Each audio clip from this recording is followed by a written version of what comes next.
May God bless you and the little one. You look beautiful, my child.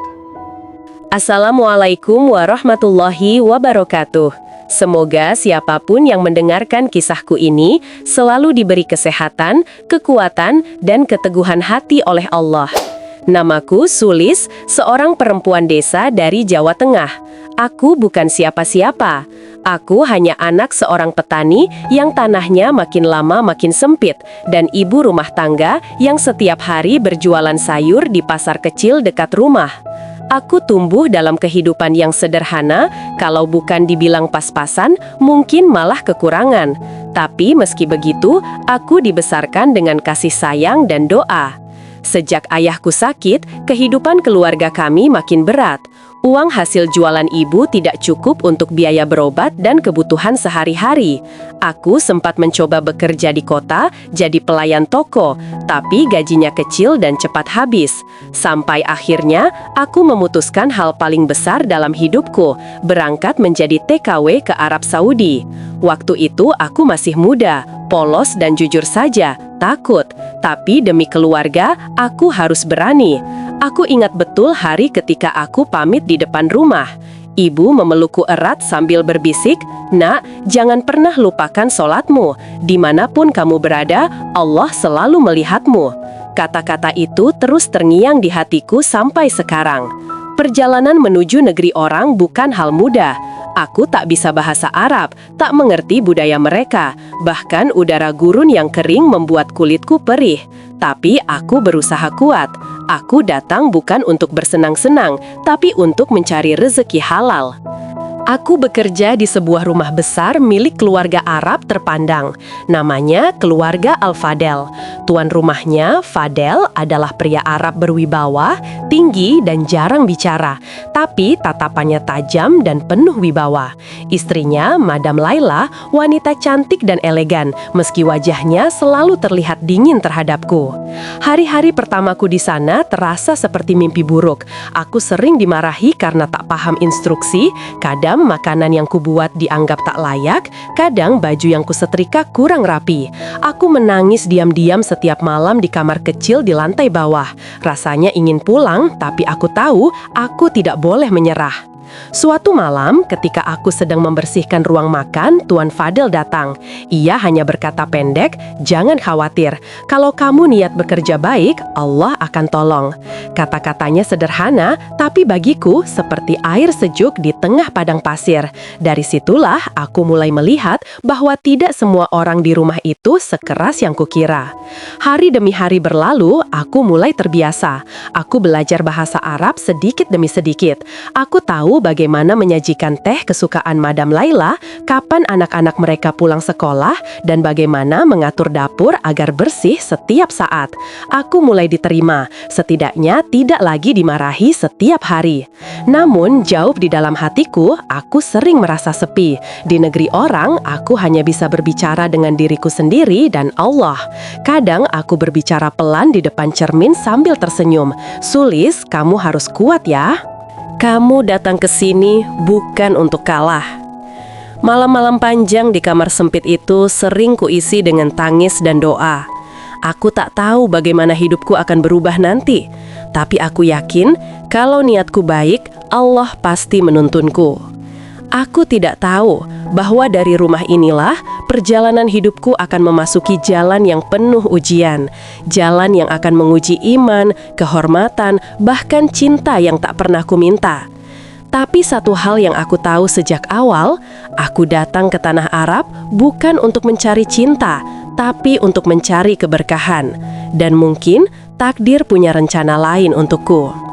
Hari itu, aku sedang menjemur pakaian di halaman belakang ketika dua pembantu lain, Hana dan Sahar, mulai berbisik-bisik. Awalnya aku tidak peduli, tapi semakin lama aku tahu bisikan mereka bukan sekedar obrolan kosong. Mereka membicarakan aku. "Aku lihat tadi Tuan Fadel bicara lama sekali sama Sulis," kata Hana sambil menyengir. "Iya, mungkin si pembantu desa itu mau cari jalan cepat," balas Sahar dengan nada mengejek. Aku pura-pura tak dengar, tapi dada ini panas. Aku tak pernah berniat apapun terhadap majikanku. Demi Allah, aku hanya bekerja dan berusaha sopan. Tapi kata-kata mereka mulai menyebar di rumah besar itu. Setiap kali aku lewat, ada saja tatapan aneh dari pembantu lain. Bahkan Madam Laila, istri Tuan Fadel, mulai sering memanggilku dengan nada curiga. "Sulis, kenapa suamiku bicara lama denganmu kemarin?" tanyanya suatu hari dengan wajah dingin. Aku terkejut, gugup, dan menjawab lirih. "Hanya soal pekerjaan, Madam. Beliau menanyakan jadwal makan malam keluarga." Tapi Madam hanya menatapku tajam, lalu pergi tanpa bicara lagi. Sejak hari itu, aku merasa seperti hidup di tengah bara api. Setiap langkah, setiap tatapan seperti menghakimi. Aku mulai takut untuk bicara dengan Tuan Fadel, tapi anehnya beliau tetap memperlakukanku dengan sopan, bahkan kadang menanyakan kabarku dengan lembut. "Sulis, kau baik-baik saja, kau tampak pucat." Aku hanya bisa menjawab singkat, "Baik Tuan, terima kasih." Padahal di dalam dada ini, aku ingin menangis keras-keras. Aku ingin bilang, "Jangan bicara terlalu lama padaku Tuan, mereka sudah salah paham." Tapi tentu saja aku tidak berani. Fitnah itu makin besar ketika suatu hari gelang emas Madam Laila hilang. Dan tanpa bukti, tanpa alasan jelas, aku dituduh mencurinya. Aku masih ingat wajah Madam saat marah, merah, bergetar, penuh kebencian.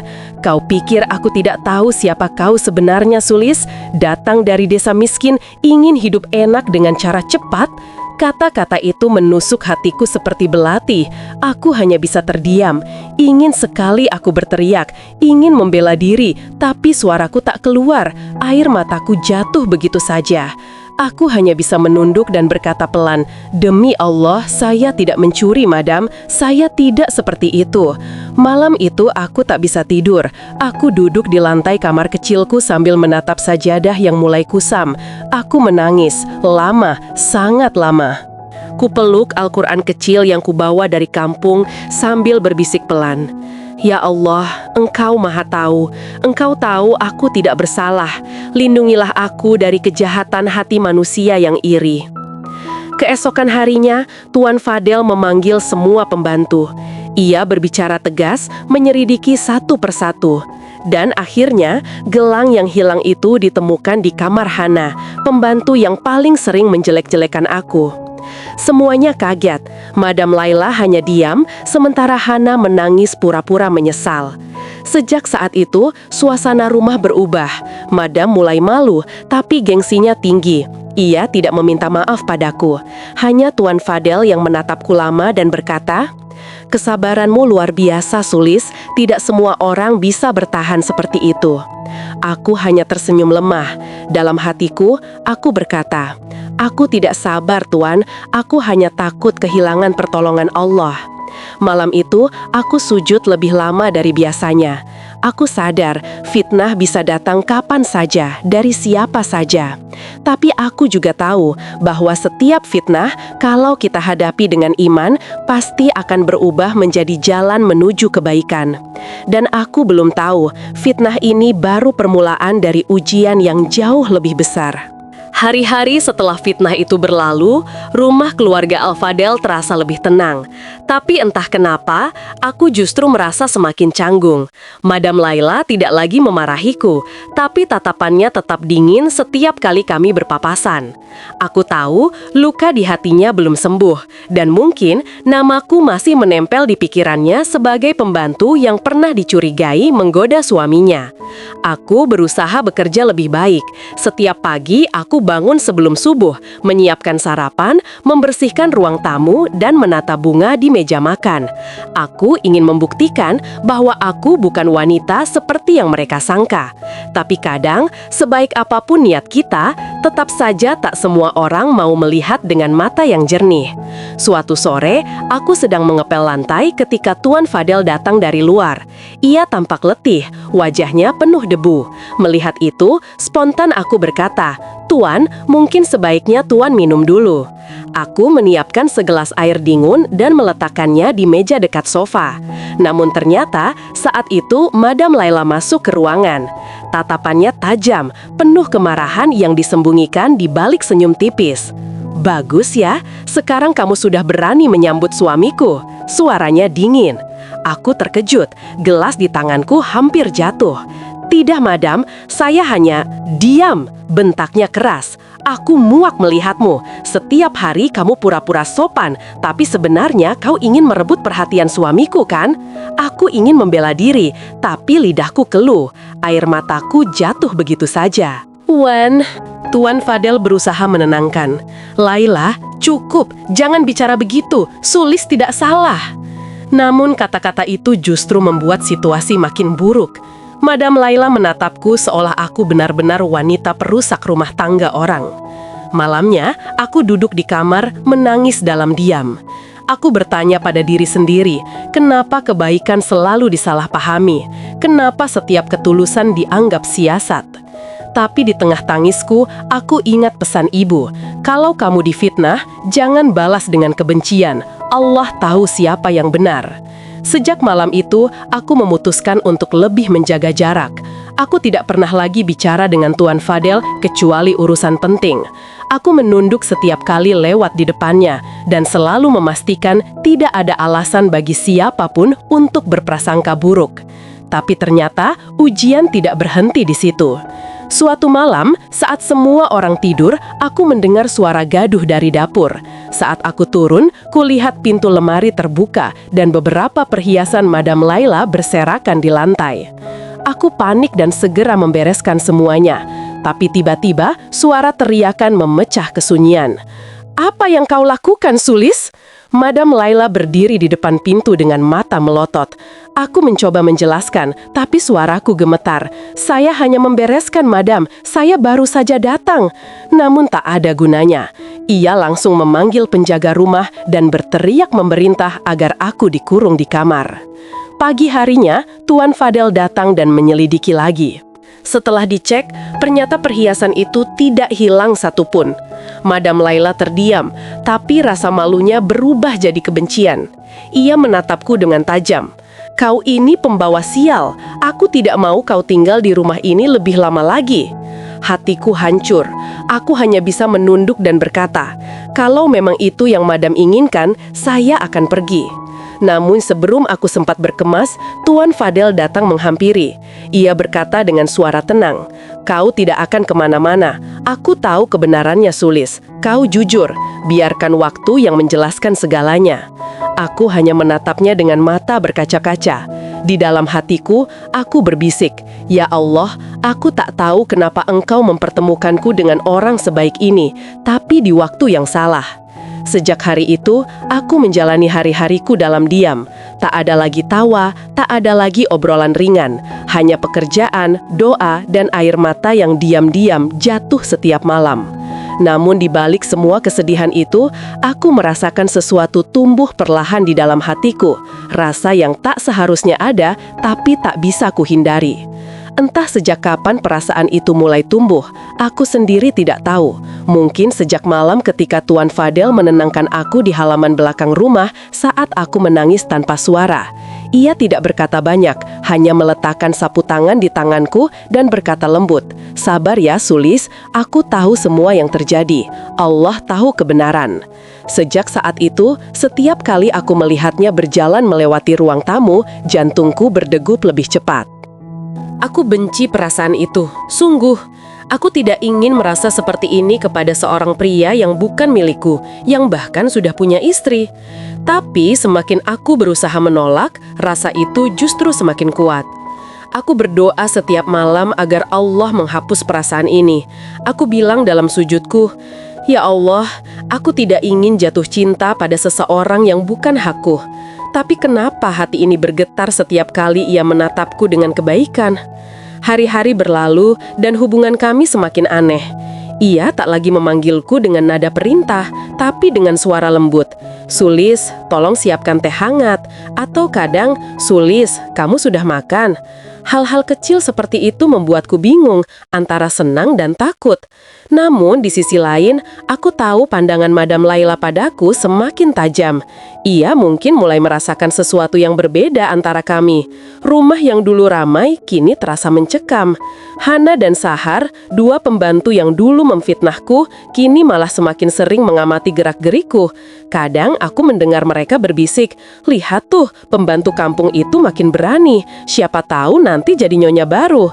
Aku pura-pura tak dengar, tapi setiap kata mereka seperti pisau. Aku tahu, aku harus menjaga jarak. Aku tidak ingin ada lagi fitnah. Aku tidak ingin rumah ini hancur karena kehadiranku. Malam itu, aku memutuskan untuk bicara pada Tuan Fadel. "Tuan," kataku pelan saat kami berdua di dapur, "izinkan saya berhenti bekerja. Saya ingin pulang ke Indonesia." Ia menatapku lama, matanya dalam dan lembut. "Kenapa, Sulis? Apa karena semua gosip itu? Jangan pedulikan, aku bisa melindungimu." Aku menunduk. "Bukan itu, Tuan. Saya hanya takut kalau saya tinggal lebih lama, saya akan semakin salah di mata orang dan mungkin juga di mata Allah." Ia terdiam lama lalu berkata pelan, "Kadang Allah mempertemukan dua hati bukan untuk disatukan, tapi untuk saling menguatkan." Aku tertegun mendengarnya. Kata-kata itu menancap dalam di hatiku. Aku hanya menjawab lirih, "Mungkin benar, Tuan, dan mungkin ini waktunya saya belajar menguatkan diri dengan cara pergi." Sejak malam itu, aku mulai menghitung hari menuju kepulangan. Tapi di setiap hari yang tersisa, justru semakin banyak kenangan kecil yang membuatku berat meninggalkan rumah itu. Tuan Fadel mulai sering terlihat termenung. Kadang saat aku lewat, ia hanya tersenyum samar. Tak ada kata yang terucap, tapi pandangan mata kami seolah berbicara panjang. Aku tahu cinta ini salah tempat, tapi siapa yang bisa menolak takdir hati? Di dalam kesunyian kamar sempitku, aku menulis sebuah doa di selembar kertas. "Ya Allah, jika perasaan ini salah, tolong hapuskan. Tapi jika Engkau menulisnya dalam garis takdirku, maka pertemukan kami kembali di waktu yang Engkau anggap tepat, bukan sebagai dosa, tapi sebagai rahmat." Aku melipat kertas itu dan kusimpan di bawah sajadah. Dan malam itu, untuk pertama kalinya, aku merasa tenang. Aku tahu, aku telah jatuh cinta. Tapi aku juga tahu, cinta sejati tak harus dimiliki sekarang. Cinta sejati justru tumbuh indah ketika kita rela menunggu dengan iman. Hari yang kutakuti akhirnya datang juga. Hari di mana kontrakku berakhir dan aku harus pulang ke Indonesia. Semalam suntuk aku tak bisa tidur. Koperku sudah siap sejak sore, tapi hatiku belum. Setiap kali kulihat dinding kamar sempit itu, aku teringat semua air mata, semua doa, semua perjuangan yang kutinggalkan di dalamnya. Pagi itu, udara Arab terasa lebih dingin dari biasanya. Aku menurunkan tas ke ruang tamu, menunduk dalam-dalam di depan Madam Laila dan berkata dengan suara pelan, "Terima kasih atas kesempatan bekerja di rumah ini, Madam. Mohon maaf jika ada salah kata dan perbuatan." Madam Laila hanya mengangguk singkat. Tatapannya masih dingin, tapi aku bisa melihat sedikit rasa bersalah di matanya. Mungkin ia tahu, selama ini aku hanya korban keadaan. Anak-anak mereka memelukku dengan polos, memanggil namaku dengan tawa kecil. "Bye-bye Sulis, don't forget us." Aku tersenyum, menahan air mata. Mereka tak tahu apa yang sebenarnya terjadi di rumah ini. Mereka hanya tahu aku si pembantu yang sering membuatkan roti dan susu setiap pagi. Dan di antara semua orang yang berdiri di sana, ada satu sosok yang tak bicara sepatah kata pun sejak tadi, Tuan Fadel. Ia berdiri agak jauh, dengan wajah tenang tapi matanya berbicara banyak hal yang tak bisa diucapkan. Ketika mobil yang akan menjemputku tiba, aku pamit satu persatu. Saat hendak melangkah keluar, Fadel menghampiriku. Ia menyerahkan sebuah amplop kecil dan berkata pelan, "Untukmu, jangan menolak." "Ini bukan hadiah, ini rasa terima kasihku." Aku menggeleng pelan, menolak halus. "Tuan, saya sudah dibayar dengan cukup. Saya tak mau menerima apapun lagi." Namun, Fadel memaksakan amplop itu ke tanganku. Suaranya nyaris bergetar. Sulis, dunia ini kadang kejam pada orang baik, tapi jangan biarkan hatimu berubah. Tetaplah seperti yang kukenal, sabar, jujur, dan kuat. Aku tak sanggup menatapnya. Aku hanya membungkuk, menahan air mata yang sudah tak terbendung. Terima kasih Tuan, doakan saya agar selalu dalam lindungan Allah. Ia menatapku lama, lalu berkata pelan, "Aku tak akan berdoa agar kau kembali. Aku hanya berdoa agar kau bahagia, dimanapun Allah menempatkanmu." Kalimat itu membuat hatiku seolah diremas. Aku melangkah pergi dengan langkah berat. Setiap detik terasa panjang. Saat mobil mulai bergerak menjauh, aku menoleh untuk terakhir kalinya. Fadel masih berdiri di depan rumah, tak bergerak, hanya menatap ke arahku dengan mata yang basah. Aku memalingkan wajah dan membiarkan air mata jatuh bebas. Aku tahu perjalanan cinta kami berakhir di sini, di negeri gurun, di antara fitnah dan doa yang panjang. Aku pulang bukan dengan tangan penuh, tapi dengan hati yang penuh luka dan pelajaran. Setiba di tanah air, aku mencium tanah sambil menangis. Ya Allah, terima kasih sudah memulangkanku dengan selamat. Aku berusaha memulai hidup baru. Aku kembali ke desa, membantu ibu di warung kecil dan berusaha melupakan semua yang terjadi.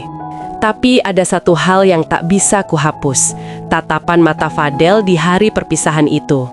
Kadang, di malam yang sepi, aku menatap langit dan bertanya dalam hati, apakah Tuan Fadel juga memikirkan aku? Namun sebelum air mata jatuh lagi, aku tersenyum sendiri dan berkata, "Tidak, Sulis, jangan biarkan rindumu berubah jadi dosa. Cukup simpan semuanya sebagai kenangan, karena cinta sejati tidak harus dimiliki. Cukup dikenang dan didoakan." Dan begitulah aku menjalani hari-hariku, dengan luka yang perlahan sembuh dan doa yang tak pernah berhenti. Aku percaya, jika cinta itu benar-benar suci, Allah akan menjaganya, walau jarak dan waktu memisahkan. Hari itu, angin gurun berhembus lembut, membawa aroma wangi dari bunga-bunga di taman kecil belakang rumah kami. Aku duduk di kursi rotan, menggendong bayi kecil kami, buah cinta yang lahir dari luka, fitnah, dan perjuangan panjang. Wajahnya mirip sekali dengan ayahnya, mata yang teduh, senyum yang menenangkan. Aku menatapnya lama, lalu menoleh ke arah suamiku, Amir, yang sedang mengumandangkan azan di ruang tamu. Suaranya menembus dada, membuat air mata yang kutahan jatuh perlahan. Siapa sangka, lelaki yang dulu hanya majikanku, kini menjadi imam dalam hidupku. Aku masih ingat saat semua orang menuduhku wanita murahan, perusak rumah tangga, dan pendosa. Saat mereka menatapku seolah aku sampah dunia. Tapi kini, aku belajar bahwa tidak semua luka harus dibalas dengan dendam. Ada kalanya luka hanya butuh waktu dan doa agar berubah jadi pelajaran. Setiap hari aku bersyukur. Hidupku dulu gelap, penuh tangis dan tekanan. Tapi kini aku menemukan cahaya, bukan dari harta atau kemewahan, tapi dari cinta yang lahir tulus di tengah badai. Cinta yang membuatku kuat, membuatku memaafkan, membuatku kembali percaya bahwa Tuhan tidak pernah tidur. Suamiku menghampiri, mencium keningku dengan lembut. "Sulis, terima kasih sudah bertahan," katanya pelan. Aku menatapnya sambil tersenyum. "Tidak, Bang, aku yang berterima kasih, karena Abang yang percaya." Kami berdua tertawa kecil. Tidak ada lagi fitnah, tidak ada lagi air mata. Hanya ketenangan dan harapan baru untuk masa depan anak kami. Aku menatap langit sore yang mulai berwarna jingga. Dalam hati aku berbisik lirih, "Ya Allah, Engkau memang tak pernah salah dalam menulis takdir. Kadang, jalan yang pahit hanyalah caramu menyiapkan kebahagiaan yang lebih manis." Begitulah kisahku. Kisah seorang janda TKW yang dulu difitnah, dihina, tapi akhirnya menemukan arti cinta yang sesungguhnya. Bukan dari kata, tapi dari ketulusan dan iman. Dan aku percaya, siapapun yang saat ini sedang terjatuh, jangan berhenti berjuang. Karena bisa jadi, di ujung luka itu, Tuhan sedang menyiapkan keajaiban yang bahkan tak pernah kita bayangkan.